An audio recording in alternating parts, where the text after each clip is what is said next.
We were just chatting before I pressed record about Trump. You were suggesting that there's something going on, not just with the JFK files, but with the moon landing files. Yeah, so I've given this some thought. And what's very interesting about Trump is he's usually, he's bombastic, he's very direct. But when it comes to the Apollo moon landings, he's not as direct as I would like him to be. But he did, in my opinion, throw down the gauntlet with NASA back in his previous administration, back when it was 2018 and 19, his last year in office, when he challenged NASA to put another manned landing on the moon. And he gave them till 2024. So here we are, 2025. Not only has it been pushed back once, again, it's been pushed back a second time. Now it's been pushed back a third time. So now we're looking at maybe as early as 2026. So my feeling about this is, my sense is that he's going to do this again. And it's a form, in my opinion, of him chastising NASA. You did it 55 years ago. Can you do it in 2024? Well, the answer came back no. Can you do it in 2025? No. So now we're waiting for 2026. The thing with the Apollo moon missions, the reason why he's not so direct is he knows the emotional attachment that people have to this subject. And that emotional attachment crosses all party lines, all ideologies. So I think he's being careful. I'm no fan of Trump, to be honest with you, but I kind of do like the atmosphere now than it was, let's say, 5 years ago. I like where we are.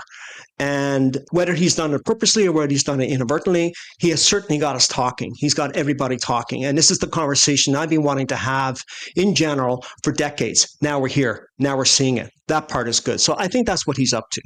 But do you think he believes man went to the moon? I don't think he does. Trump, if anything, is not stupid. People can say what they want about Trump. I say it too. I wouldn't have voted for him. I wouldn't have voted for any of them. I just don't vote anymore. I don't like it. It serves no purpose because of the way the system is. So I think he knows what he's doing. I think he's approaching the Apollo moon missions with kid gloves. I think it's, if I can use that old saying, baby steps, I think that's what he's doing. Because he, as I said earlier, he knows the emotional attachment to this. I get that emotional attachment. I come across it all the time. I've taken a lot of abuse online. I've been threatened. I've had people say, I know where you live. It's all part and parcel to what I'm involved in. I knew this going in anyway.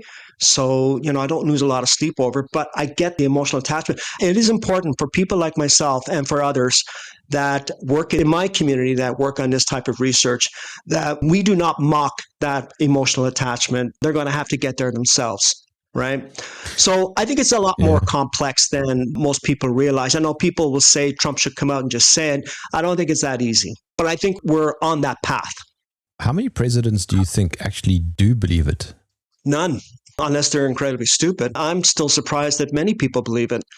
When you look at the technological aspect of it, just from that point of view alone, I mean, there are other aspects of it that we can discuss too, but when you look at the technological aspects of the Apollo moon missions, you look where we are today, it still boggles my mind. And I'm not an engineer. I mean, I'm a pilot by trade, but I'm not an engineer.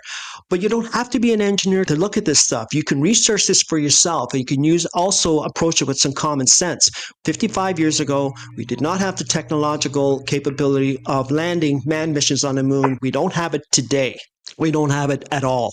So it surprises me that still there are not as many as before, but there's still so many people that hang on to the belief that we landed manned missions on the moon because of their emotional attachment. Let's kind of go through your book. And you start off with a chapter called Strange Detour, and you mentioned somebody called Jack Parsons. Yes. Tell me more about him. Yeah, I just mentioned earlier different aspects of the Apollo missions. And I wanted to emphasize that point with your audience, that 90% of my books focus on the technological challenges of sending a manned mission to the moon. So I want that established, because what we're going to get into now, people tend to scoff at. So I just want that established. But there is no denying this other aspect to NASA. Now, to give a little background on Jack Parsons. Jack Parsons was a rocket scientist back in the 1930s, 40s, and 50s. Jack Parsons developed a lot of the theories and methods that are used today in NASA's propulsion systems, basically as it pertains to propulsion. So, for example, solid fuel boosters and liquid fueled rocket engines. And that was his big thing. The interesting thing about Jack Parsons is that he had no education above high school. He was not college or university educated. He had no higher ability in terms of math. So he had no ability to use calculus, which is very important when it comes to rocket science. But yet somehow he managed to come out with all these theories, and they were validated by mathematicians at the California Institute of Technology, Caltech. Now here's where it gets very interesting. Jack Parsons was no ordinary scientist. I mean, if you look at photos of Jack Parsons, he looks like a movie star, okay? He just has that look about him. He's not your typical science, with a chalkboard in a classroom. He just doesn't have that look.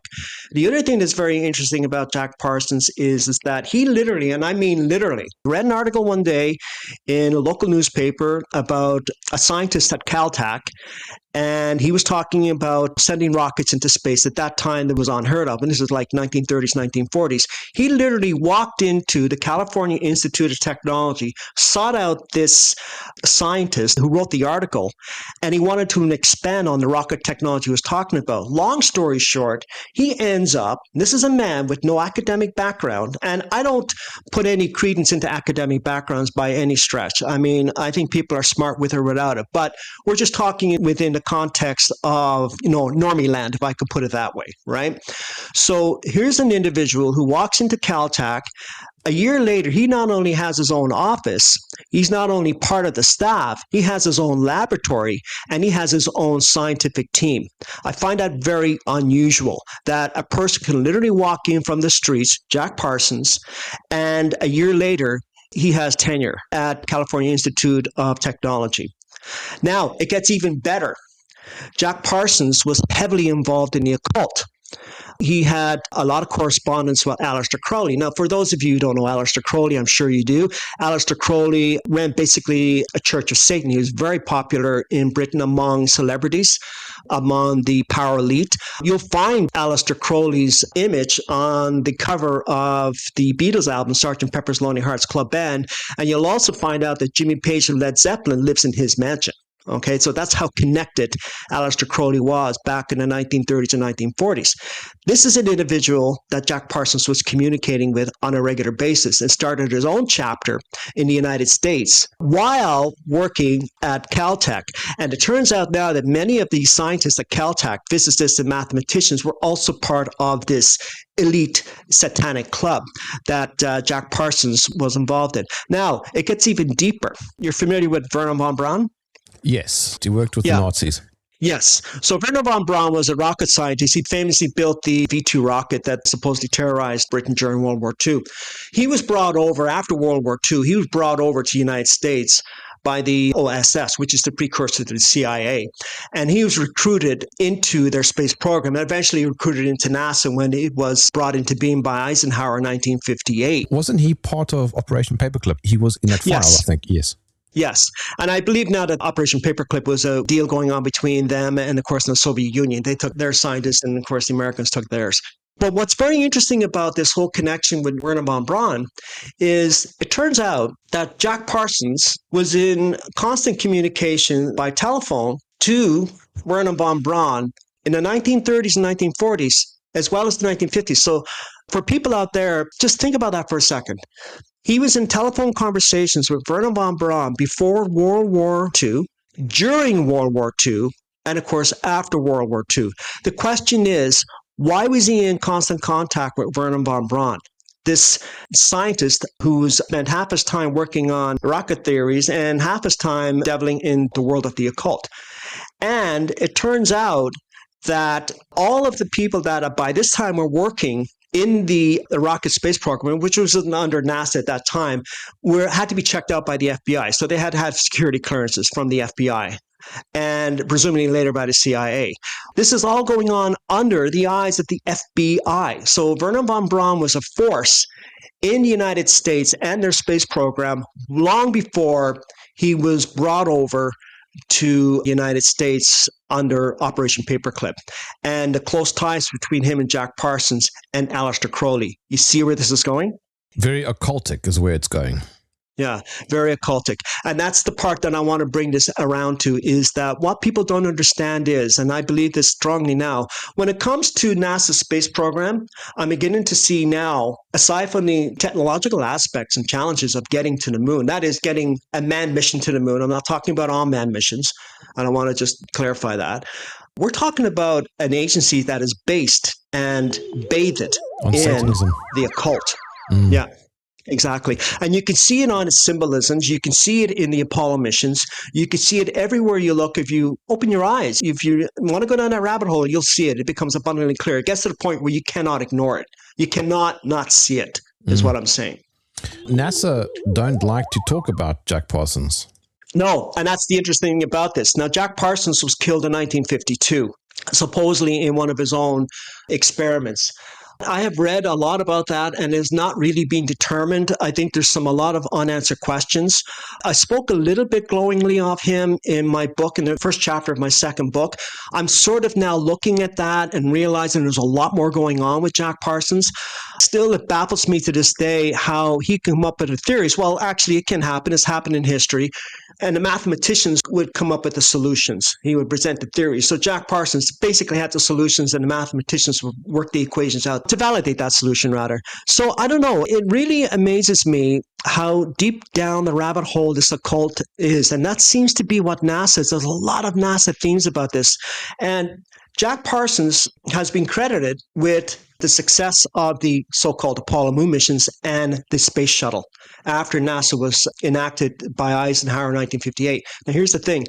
Jack Parsons, he built the JPL Laboratories, that's Jet Propulsion Laboratories, and they celebrate that every year. They still celebrate to this day Jack Parsons. NASA's very, very quiet about it. They don't like to make a lot of fanfare, but it's a ritual. And it's part of their ritual. And that's what every year there's a celebration on the contribution that Jack Parsons made to the technology that NASA uses. So he's a very important figure, although the average person wouldn't know that. So he's part of the proto-Apollo mission, if I can use that terminology. But then let's go to the next stage, which is the pre-Apollo mission. Yeah, so I looked into the missions before the Apollo mission. So I looked into the Mercury program, I looked into the Gemini program, and then I looked into their unmanned satellite programs. Interesting that they were sending unmanned missions to map the moon, supposedly, of course, to pick out landing areas for the Apollo missions. And of course, there was supposed to be 7. Turns out there was only 6 because one of them had an accident on the way there and back. So what I realized is that they were mapping the moon not for an actual manned mission. They were mapping the moon as closely as possible to get as much definition as possible to build replicas for the filming of the moon missions on Earth. That's exactly what those missions are about. And here's another interesting thing too, is that the unmanned mission started off plagued with problems. And which is understandable because it was new technology in the early 1960s. And it still was plagued with problems. Even to this day, it's plagued with problems. Like unmanned missions, you have a 40% failure rate among unmanned missions. But lo and behold, actually, you have a 100% success rate almost when it comes to manned missions. So it's interesting how that works, where the technology to send unmanned missions to the moon, a lot more basic than it would be to send manned missions to the moon. And because you have to factor in environmental controls and all that to keep people alive. Yet the unmanned mission technology was, had 40% failure rate versus the manned missions, which pretty well had a 100% success rate. That's with the Apollo missions, not counting the 2 supposed accidents with the space shuttle. But when you factor in, they had basically a 95% rate. Interesting how that works. Talk to me a little bit now about the process of the Apollo mission and how they got to it. It was announced, I think, in 1963, I think. Yeah, so it was announced actually about a year before that when John F. Kennedy made his famous speech to the United Nations, we're going to land a man on the moon and return him safely to Earth. I think he quickly realized that wasn't going to happen. And I think he made some hints on that too before he was assassinated. But the whole plan that was the whole point of the Mercury missions. Remember, when they made this decision to go to the moon, the Russians had already sent up their first cosmonaut who actually did a full orbit around the Earth. So they were already ahead of the United States when it came to not only their unmanned missions, but their manned missions. So then when Kennedy made this famous speech, they had a total of 15 minutes experience in a suborbital flight with Mercury. That was the extent of their experience. So they had to go from a 15-minute suborbital flight not even a full orbit, to landing a man on the moon. And the technological challenges alone in just getting the necessary hardware into low Earth orbit in and of itself would have been a major challenge. And I actually now realize that in order to have sent a manned mission to the moon, you would be talking about spending trillions of dollars just getting the right apparatus in orbit to use that as a launching pad. You can't do it from Earth. You can't do it from launch pad. It's just not possible. This became, of course, a fairy tale early on. So this is where Wernher von Braun comes in. Wernher von Braun, he was assigned the Saturn program. So it was the Saturn rocket that was used to launch the Apollo missions to the moon. Now, I want to clarify something here. There's two rockets that were used in the Apollo program. There was the Saturn 1B. Saturn 1B was a far less powerful rocket, and then there's the Saturn V. Saturn V was the most powerful rocket ever built, and that was the one that was used supposedly to launch manned missions to the moon. Without that Saturn V rocket and without its brand new all-powerful F1 engines, those missions would not have happened. Okay? And that's where my research came in when I looked at those engines and realized the problems that they have. Now, there is one Apollo mission that I'm leaving open to the possibility that did happen, that was real, and that was Apollo 7. Apollo 7 was a low Earth orbit mission only. That was to test the command module. That used the Saturn 1B rocket. It did not use the Saturn V. So the Saturn 1B rocket, they had, numerous launches before they put a crew on board. It was, in my opinion, it was not only the static testing that was adequate, but I think, in terms of the practical in-flight testing for the Saturn 1B, the less powerful rocket, was very adequate, given the cost involved in this. Now, compare that to the Saturn V. So the Saturn V rocket was used for the Apollo missions to land on the moon. Now, it had a lot of static testing. So I know the viewer will come back and say, no, they had a lot of testing. They're right. It had a lot of static testing. For those out there, static testing means just testing the engines on the ground. So you bolt the engines down and you fire the engines and, check the data and you record that data, so on and so forth. But you need a comparable amount of in-flight testing. They launched two, Apollo 4 and Apollo 6, both Saturn V missions, both unmanned, to test them to see if they worked. One worked, apparently. The other one was a near disaster. And on that basis alone, they launched the first crew on a Saturn V rocket. So basically what they did is I can bottom line this by saying it this way. They put a crew on board the Saturn V rocket. This was with Apollo 8. With a total of 2 minutes of in-flight testing of their brand new, all-powerful F1 engines, which you'll find in the first stage of the Saturn V. It's a 3-stage rocket. You need the F1 engines because you needed the F1 engines to produce that enormous amount of power to lift the Apollo hardware into low Earth orbit, to get it into low Earth orbit for its proper trajectory to the moon. So if you don't have those F1 engines working right, you have no Apollo moon missions.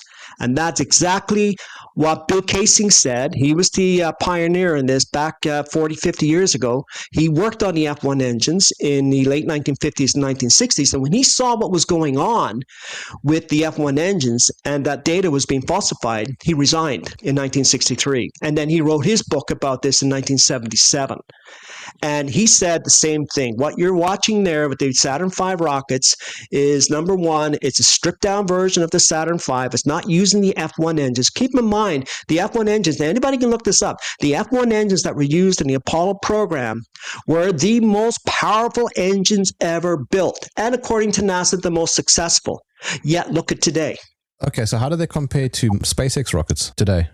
Yeah, well, SpaceX rockets use less power. They use engines that are comparable to what was being used in the Saturn 1B, which I said was fairly successful, which is the less powerful rocket. So let's look at Artemis. Artemis is using these space shuttle engines. The space shuttle engines, which have been used for 30 years. And they're using the same booster technology that they've used in Saturn V, and it supposedly produces a lot more power than the Saturn V did. That tells me something else, because look at the problems we're having with the Artemis program, with their attempt. That was Trump's gauntlet he threw down, and NASA's response was Artemis. They built a new version of the Apollo command module. It's just a new version of it. It's slightly bigger, but it's the same design. I think they've had 2 launches, if I'm not mistaken. I know they had one launch where they sent Artemis to the moon. They had dummies on board and put humans on board, of course. And that data is being classified. Why? Why are they classifying data? I mean, it's amazing to me. And they haven't had a launch in several years. And they postponed the launch of the Artemis. Trump laid down the gauntlet and he said, put a man back on the moon by 2024. NASA couldn't comply with that. So they pushed it to 2025. Now they pushed it to 2026. We're talking one mission. In 8 years since the launch of Artemis, in 8 years since just one launch, that apparently has trouble, and a mission that they classified, NASA supposedly launched, 6, 7, 8, 9 successful Apollo missions in 8 years. But NASA can't do one in 8 years. And that's where we are today, using the same technology that was used 55 years ago. Here's what I would advise NASA. If I was working for NASA, I'd say, why don't you go back to 1969, 55 years, and reverse engineer the technology we're using then, because it obviously worked perfectly, because you're not having any success today. That's where we're at. Their argument would be, but it wasn't climate friendly, or it wasn't efficient or fuel efficient, or whatever the excuses are. Yeah, DEI and all that, of course. And then there are other excuses that they're not getting the funding that they did. Let me clarify something here for the folks out there. NASA is still getting half the funding it got 55 years ago for its Apollo missions. And with that funding, they were able to put supposedly 6 manned missions on the moon. Okay, with Apollo 11, 12, 14, 15, 16, 17. Okay, NASA, with half the funding, which is still a substantial amount of money, can't land one mission on the moon with the same technology that they used 55 years ago. Now, back in the 60s, Randy, you mentioned one person who resigned, but were there engineers involved in the project that saw something was very wrong? Yeah, actually, it's a very interesting point you bring up. I can't think of their names right now, but it is in my book, my second book as well. I documented a couple of engineers who worked on the Apollo space program, and they today looking back on that and say they're dismayed at the lack of quality control within the Apollo program. What a lot of people don't understand is that there was a fatality with the Apollo program, with Apollo 1. That wasn't an actual launch. That was a simulated launch. So they were simulating a launch, and they were supposed to be the first crew that would land on the moon. Leading that crew was a man by the name of Gus Grissom. Gus Grissom was very outspoken about the Apollo program himself. During the Apollo program, before, of course, the accident, he had famously hung a lemon on the command module simulator during a live press interview, and that upset a lot of management within NASA. It made headlines, and he was indicating to the world that we're going to be flying to the moon in a lemon. And it was interesting that 2 weeks later, he, along with two other astronauts in the Apollo 1 simulation were killed in a fire, and they couldn't get them out. Here's what gets even more disturbing. He was very vocal about that. I mean, he famously said before he died in the fire, how do we expect to get to the moon if we can't communicate here on Earth between two buildings? Because during the simulation, because they're having communication problems. 2 weeks later, North American Aviation Quality Control Inspector Thomas Barron testified before Congress about the disturbing aspects of the quality control that was going on at NASA. He submitted a 50-page report and then spoke, I think, for a couple of hours to congressional members in a hearing. And then he submitted a 500-page report. After that, a week later, he was killed along with his family, a railroad crossing, what was called an accident. But I find it a little too coincidental that you have the Apollo 1 crew dead, killed in a fire. 3 weeks later, you have the safety inspector for North American Aviation who built the equipment for the Apollo program. He turns up dead, and then his 500-page report to Congress goes missing. To this day, it's still missing. A lot of things have gone missing, including the original tapes. Yeah. Well, there's a very interesting story about that. Do you want to hear that? Yes. So, the movie director, Ron Howard, very good director. I like some of his movies. He famously made the Apollo 13 movie about the so-called accident. In 2009, he came up with the idea of commemorating the 40th anniversary of the first mission to land on the moon, Neil Armstrong, with Apollo 11, and he wanted to make a documentary. So what he did, he contacted NASA and he asked NASA for the telemetry tapes for his movie. He didn't just want to do a documentary. He wanted to do it in IMAX.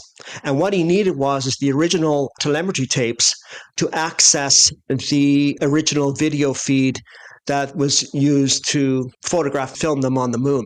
And the telemetry tapes, for people who don't know, telemetry tapes contain three more important pieces of information. That is the medical data for the astronauts, the telemetry for the spacecraft, and the visual feed that everybody supposedly saw, that we all saw live back in 1969. Very good idea, except there was one problem. NASA came back and said, well, we can't find them. And he said, I need them because I want to put this on IMAX. So, a long story short, Ron Howard had to resort to gathering old VHS videos of the Apollo missions and put that in his documentary to commemorate. But now from there, where are the tapes? Well, it turns out that all 14,000 reels of telemetry tapes, and the reel, by the way, back then, we're talking, reel-to-reel tape on big computers. A reel is about the size of an average car steering wheel. That's how big one reel is. And each reel has about 15 minutes of information. Very important information. You have 14,000 reels for the whole Apollo 11 mission has gone missing.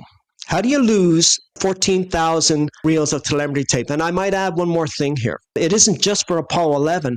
All of the missions, a total of 140,000 reels of telemetry tapes have gone missing. They actually went missing in the early 70s. I actually looked into this and researched this and realized and found out that it was NASA themselves that signed out all those telemetry tapes from the archives. That's all on record. We don't specifically know who, and those tapes have disappeared. You have to come to one conclusion. Those tapes were destroyed. And the reason why those tapes were destroyed, because that would have a lot of historical significance, definitely for historians anyway, and researchers. But those tapes had to be destroyed because there was nothing on those tapes to show. And just looking at those tapes and listening to those tapes and realizing there's nothing there would have been proof positive that the Apollo missions did not happen. So they had to be destroyed. Randy, it was just an accident. They filmed over them with home videos. Yeah, very good point. So that's an argument that was always put forward to me until I politely remind them that that was in the 1980s. There was supposedly a tape shortage in the 1980s, magnetic tape shortage in the 1980s. So what does NASA do? Well, NASA takes its prized data from the Apollo missions and decides to tape over it. Oh, very clever. Except there's one little problem. There's a little flaw in the proponent's argument on that. The tapes went missing in the 1970s where there was no tape shortage, not the 1980s where there was a tape shortage. So end of story. There's an interesting movie on Apple, and pleasantly surprised that Apple would show such a movie. I don't know if you've seen it. It came out last year. It's called Fly Me to the Moon, and it stars Channing Tatum, Woody Harrelson, Scarlett Johansson. And it's a moon landing story, but they actually entertain the idea that the whole thing was filmed, and that was Woody Harrelson's character with Stanley Kubrick. Of course, they make out that it's all a clown show and that Woody Harrelson is nuts, but they actually entertain the idea, which for me is fascinating. Yeah, I saw the movie. My wife and we saw the movie in the theater, actually. She wanted to see it too because, of course, she knows my work and she's not biased, but she likes it. I actually a little disappointed in the movie because I know so much more about the subject, but it was a step in the right direction. And you're right. I find it very interesting that they put that fake part in there. Well, of course, the moon in the backdrop was the Apollo missions were really happening, but they don't know if they can get the actual live visual feed from the lunar surface, so they're going to fake it just to make sure that, everything went according to plan. But I call that a kind of a limited hangout. Yes. And I thought Woody Harrelson was great in that. I mean, he was one of his best roles. I call that kind of a limited hangout where they were sort of acknowledging that, well, we could have faked it. It's possible. Wink, wink. So they're leaving that up to the viewer. But it was a step in the right direction. No, but I mean, how are you going to get away with it on a mainstream network? You kind of have to plant a seed. I mean, I'm sure many people are talking about that movie. Yeah, well, see, that gets into speculation. And I teamed up with an author a year ago from California. Her name is Robin Landry. She contacted me and asked me if I'd be interested in writing a fiction book on the Apollo missions. I kind of said no at first because I don't write fiction. Fiction is very difficult. You kind of have to have some talent to do that. I respect the amount of work and the creativity that goes into it. But she talked me into it. I developed some characters in the book, and I worked on the astronaut part. She worked on the other part outside of the astronaut part, looking into the story. And I found out when I was writing the book that I was able to put all the knowledge I had gained and all my research And we came out with a reasonable scenario as to how and why they faked the Apollo missions. So I had to change the names of the central characters in the book. I didn't want any libel, any lawsuits or anything. So I changed all the characters' names. I changed a few little things, but I kept the Apollo missions itself because it's international. Anybody can use that. And we come up with a reasonable explanation. It's very long to go into, but it's very involved because you're talking about involving the mainstream media in this, and they all had to be involved in this. And of course, you would have American intelligence agencies involved in this as well. And I want to add one other thing. I really get fed up with people when I hear this, that there's third-party evidence that the Apollo missions were real. And they cite, China, India, Russia. They all knew about it. They would have known anything about it. They would have said something about it. Well, of course, they all knew about it. They all knew it was hoaxed. They all knew it was faked. Is it to their advantage to say anything about it? I would argue no, it's not to their advantage. And maybe if people realize how interconnected these governments are at an international level, they would understand more where I'm coming from on this. On this. On this. On this. On this.